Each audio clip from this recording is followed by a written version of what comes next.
Now here you see, on the other side of that's where I got those two bass. Now on this side here, we got pontoon, boat. You know, that's also a real good place. We got thick reeds here, but right underneath the pontoons and under the dock, the reeds kind of sparse out. And that's why I think those bass were hanging in there, waiting for little fish to come out of the reeds. We're going to go over there and try it again. And then now it gets real technical on how you cast, because we got so much things to get caught and hung up on. Well, as we get up here, we're going to try to make a cast between the pontoons, behind the pontoons. Another thing to look for is where the boat motors are here. Well, when they put those boats down in, the pontoons down in, they start that motor up. They usually churs up the bottom a little bit and gives a little opening, and often fish will stay in that little opening. We'll get here a little bit closer, and we're going to flip right up in there. Now I got one right underneath the pontoon there, in front of where that boat motor is. We'll just see if there's one hanging around in there. But that's the places you want to try, whether we catch one here or not. Now here's another place you have to worry about getting a fish, getting a fish out even sometimes.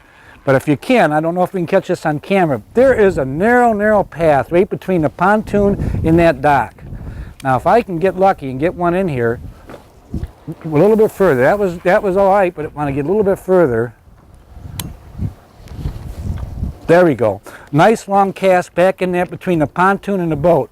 Now you're going to say, what if you get one? How are you going to get it out? Well, that's where the fun begins, getting that fish out of there. That'd be great to get one to show you, because they tangle up really quick. Now we got some wind pulling us back. It also pulls the lure back.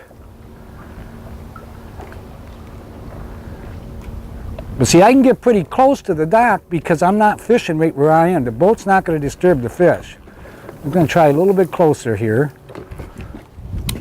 Now I'm going to try to get one more back in there and see what happens.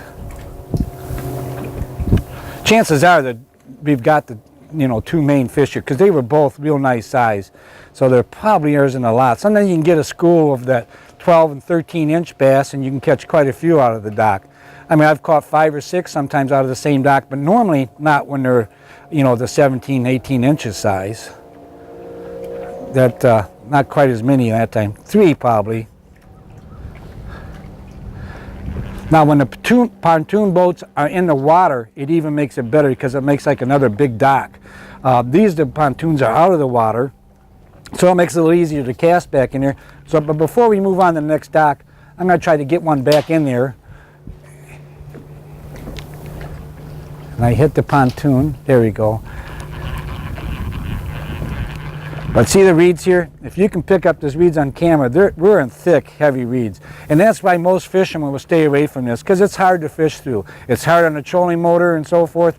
But you get the little clearings in these reeds, that's where the fish will hang out. And you can get a bass hanging in that shade around the docks. Okay, we're going to move on. As we move on, take a look at this. We'll be back in a minute.